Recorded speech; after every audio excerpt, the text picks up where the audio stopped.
he sell for an exceptional fee. Well, Jay is back with us. Jay, we're going to talk more about Diomande in a moment, but first, some huge news regarding another forward who could be coming to the Premier League. David Ornstein of The Athletic is reporting that Arsenal are exploring a move for Vinicius Jr. How'd you like the sound of that? I love the sound of that. Thought you might. That sounds good. They're the kind of moves that I need to be seeing. That's what you wanted to hear. That's a big move, yeah, because that's a statement move. That's a statement signing. You know, fans will get excited about that. Players will get excited about that. And he's a fantastic player. He's a young player. He's electric. We've seen what he can do with Real Madrid, playing in the Champions League. He's got that kind of experience as well. He's a winner. So I think that would be a great signing. To be honest, though, even him, you know, being one of the best wingers in the world, he's going to have to get used to the Premier League because it's a lot more physical than La Liga. But there's no doubt about it. He's one of the world's best. And how would he fit in? Because he's expecting to start every game. Someone would have to make way for Vinny Jr. He would. Everyone's making way for him. Yeah. If he comes to the Arsenal, you know, Martinelli's there, Trossard's there, right? And then Eze sometimes he plays that. Yeah, Trossard's off already. Martinelli's there. Eze's there, but Eze is more of a number 10 for me. He can play in that wide area, but Vinny Jr. comes. I mean, he's going in everyone's team straight away. There's no question about that. And how would that would bring balance as well? It would help. It would help Gyökeres massively as well because he's going to be getting to the line. He's going to be putting balls in the box. But the most important thing, and I said this from the beginning, Arsenal have been lopsided for years. You know, obviously Arsenal relies so much on the right-hand side with Saka out there. Obviously Odegaard and Saka was a link-up duo. Odegaard's not been playing as much recently. But if Arsenal were to make that signing and then have that kind of balance on both sides, it would really have defenders guessing because you can't now automatically just go and double up on one side every time Arsenal go and attack. You have to think about what's happening on the other side. So that would be an amazing signing. That's the kind of statement signing I think all Arsenal fans want to see. Because Arsenal fans, you know, I still live in North London, you know, everyone is frustrated with the business that Arsenal have done so far. So something like that would get everyone really excited. Everyone will be down to the Emirates buying Vinny shirts, I'm sure. Could that potentially explain why they've been quiet? Because they've been working on that move behind the scenes. Exactly. And that's the thing. Well, look at Solis. He's gone in there and I'm not saying that he's, you know, he must be a really good young player for Mikel to look at him and say, we want to bring him in, make him the first signing. And then Vinny Jr., obviously he could be the main signing. And even if that was it, Solis and Vinny Jr., that I would look at that and say, that's a very good window. But I do feel like they need to bring a defender in, especially because Saliba is injured. We don't know how long Saliba is going to be out for. It was reported that he doesn't need back surgery anymore, but he's going to miss a few months for sure. That's why I say John Stones would be amazing because you ain't got to pay nothing for him. And then, can you imagine Vinny Jr. and Alvarez? Them two signings there, that would be fire.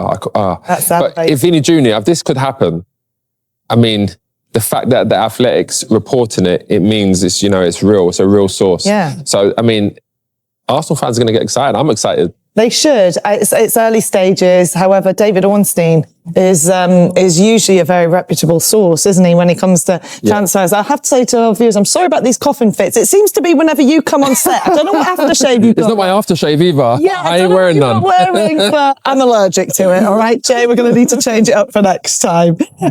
So could the fact Vinicius Jr. might be leaving for Arsenal be the reason Real Madrid are desperately trying to sign Diomande? And what do you think? Have you seen much of the Leipzig player?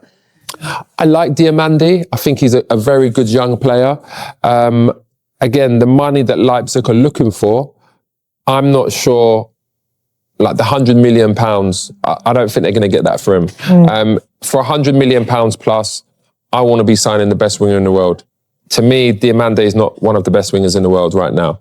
There's no doubt about it. He could be if he keeps progressing. He's got a ceiling. He's young. He can keep improving. But I think Real Madrid are looking at more like the Elise. I think if they lose someone like Vinny Jr., who's arguably one of the best, they're going to have to go and sign someone that's arguably one of the best. And that would be the likes of Elise. So I can see Liverpool getting this one. Yeah. I can, because Salah's left. He can play on the right, Diamandi. That goal we see earlier, that's him playing off the right. But he plays on the left. We see that in the World Cup, where he was playing off the left too. So there's lots of options there.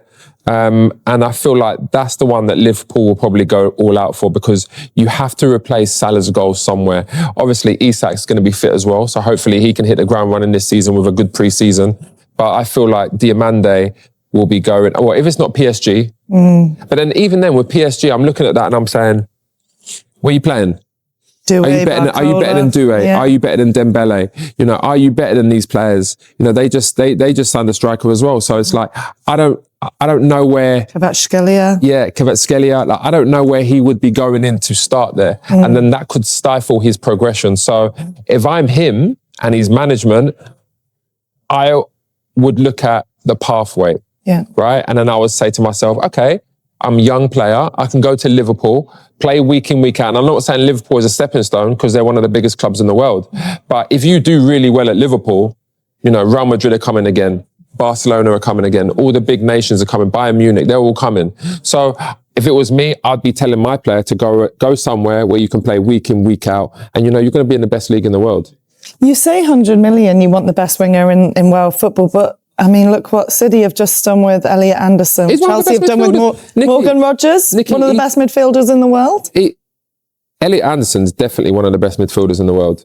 For me, I feel like 100 million plus is now the going rate. It is a going rate. You know, I mean, I've been talking about this with my friends for a long time now. It was Chelsea. Chelsea disturbed the market a few years ago when they spent 105 on Enzo Fernandez, and they spent, was it 112 or something like that on Caicedo? Yeah. Of course, when the market has been disrupted like that, every other club is saying, okay, well, we think our midfielder is worth more than that. We think he's better than that. So we're not taking anything less. You know, Declan Rice was 100 million. If you was to buy Declan Rice now, you're paying like 120 for him.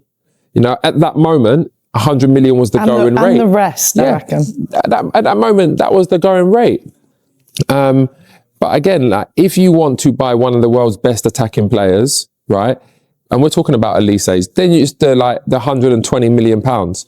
But if we're talking about Diamande and he's like, was he 19 years old? Yeah. Like, he's just starting out. You know, I'm not paying top dollar for Diamande. That's not proven. He's in the German league. Yes, it is a good league, but to be paying that kind of money so soon, I can't justify that. But there are clubs that are going to be desperate for that kind of player in that position. That's why I say Liverpool. Liverpool have put the same bid in for Real Madrid. Maybe there can be some more add-ons. Maybe there could be more up front. But at the end of the day, I still feel like it's a lot of money, even for Liverpool, for Premier League clubs. I think it's a lot for someone so young and that's fairly inexperienced. Yeah.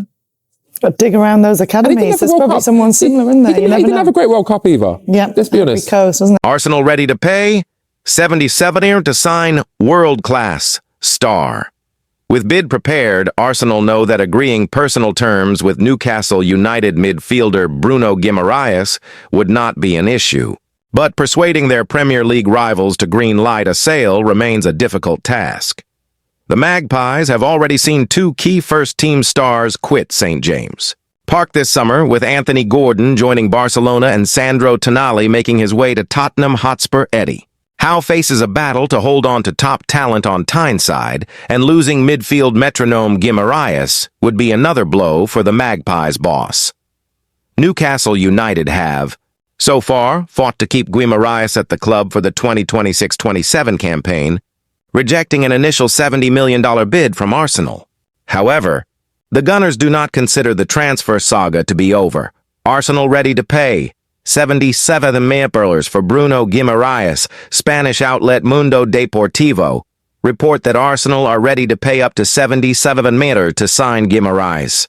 Before that, a bid worth $70 million is expected to be sent to St. James's Park in the coming hours. The Gunners begin their season with the Community Shield clash against Manchester City on August 16 and appear keen to push through a deal for Guimaraes before then. The report adds that, should Newcastle United reject the $82 million bid, the London outfit are willing to increase their offer to $90 million. However, That is the maximum fee that Arsenal would be willing to pay. Arsenal are determined to improve their squad as Arteta looks to defend the Premier League title, but an unwillingness to be held for ransom has already proved costly.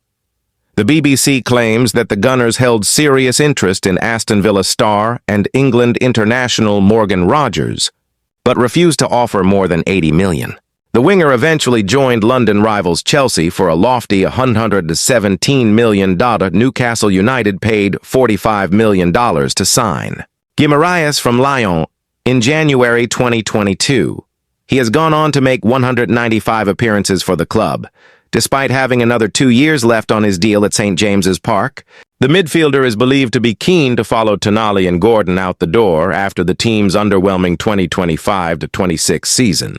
Newcastle United paid $45 million to sign Guimaraes from Lyon in January 2022.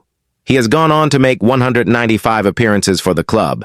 Despite having another 2 years left on his deal at St. James's Park, the midfielder is believed to be keen to follow Tonali and Gordon out the door after the team's underwhelming 2025-26 season.